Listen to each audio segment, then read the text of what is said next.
নামাজে অনেক সময় রাকাত ভুলে গেলে করণীয় কি? অনেক সময় 3 রাকাত পড়লাম নাকি 4 রাকাত ঠিক মনে থাকে না।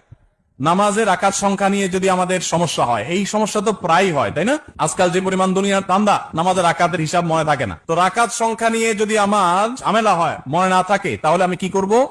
আমি দেখব যে আমার কোনটার দিকে প্রবল ধারণা জাগে। 3 রাকাত আর 4 রাকাত দুটা নিয়ে সন্দেহ হচ্ছে, আমার বেশিরভাগ মনে হচ্ছে 4 রাকাত, তাহলে আলহামদুলিল্লাহ 4 রাকাতই আমি ধরে নিব। আর যদি বেশিরভাগ মনে হয় 3 রাকাত, তাহলে 3 রাকাতই আমি ধরে নিব। প্রবল ধারণা যেটা হবে সেটাই আমি ধরে নিব এবং শেষে সিজদা সাও দিয়ে নিব।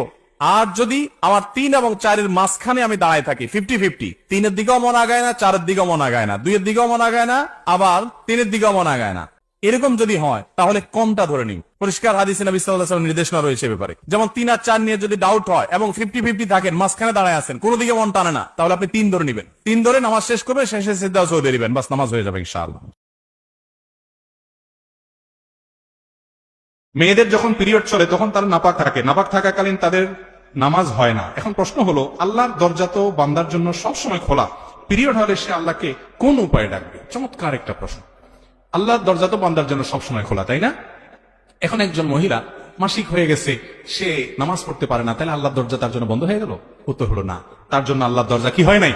বন্ধ হয় নাই। বরং একজন নারী পিরিয়ড অবস্থাতেও আল্লাহর সাথে সম্পর্ক নিবিড় করতে পারে। কিভাবে?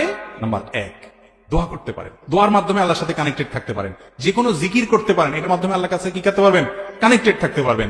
তিনি ইসলামিক বই পুস্তক পড়তে পারেন, একটা ইসলামের কথা মানুষকে বলতে পারেন, দুরুদ পড়তে পারেন, হ্যাঁ, যত প্রকার জিকির আছে সব প্রকার জিকির, আল্লাহ লা ইলাহা ইল্লাল্লাহ সব করতে পারেন। অতএব আল্লাহর সাথে কানেক্টেড হতে কোনো অসুবিধা নাই। কালিমায়ে শাহাদা পাঠ করতে পারেন, লা ইলাহা ইল্লাল্লাহ জিকির করতে পারেন। এই অবস্থাতে যদি তার ঈমান হারা হয়ে যায়, তাহলে ঈমান হারা হইতে ঈমান কালিমা পাঠ করতে করতে যেতে পারেন। যে কোনো আমল, সকাল সন্ধ্যা দোয়া জিকির গুলো করতে পারেন, রাতে আমল করতে পারেন, দুরুদ শরীফ করতে পারেন, এবং যেগুলো ওজিফামূলক দোয়ামূলক আয়াত সেগুলো দোয়া হিসেবে পড়তে পারেন। অতএব মাসিক হয়ে গেলে একজন নারী স্বামী স্ত্রী শারীরিক সম্পর্ক, কোরআনে কারিমের স্পর্শ করা এবং জমহুরের মত অনুযায়ী তেলাওয়াত করা, তওয়াফ করা, উমরার এবং মসজিদে প্রবেশ করা, এই কাজগুলো ছাড়া, রোজা রাখা, এগুলো ছাড়া বাকি যে নফল বা অন্য যে আমল কাজগুলো আছে সব ইবাদত তিনি করতে পারবেন। রমজানে শুক্রবারে কেউ যদি আসরের পরে একটি আমল করতে পারে, মাগরিবের আগে সে ফলাফল পাবে। আল্লাহ কসম করে বলছি, কেউ যদি আপনি করতে পারেন, রমজান মাস শুক্রবার পবিত্র দিন, এই শুক্রবার জুমাবার, এটি তো এমনিতেই ফজিলত, আর সেটি যদি হয় রমজানের শুক্রবার, আল্লাহু আকবার, কেউ যদি রমজান মাসের জুমাবারে এই আমলটি করতে পারে, আমার আল্লাহ তার ভাগ্য খুলে দিবেন। আসর নামাজের পরে কথা না বলে আপনি এই দুরূদটি 80 বার পড়বেন। আল্লাহুম্মা সাল্লি আলা সাইয়্যিদিনা মুহাম্মাদানিন নাবিয়্যিল উম্মি ওয়া আলা আলিহি ওয়া সাল্লিম تسليما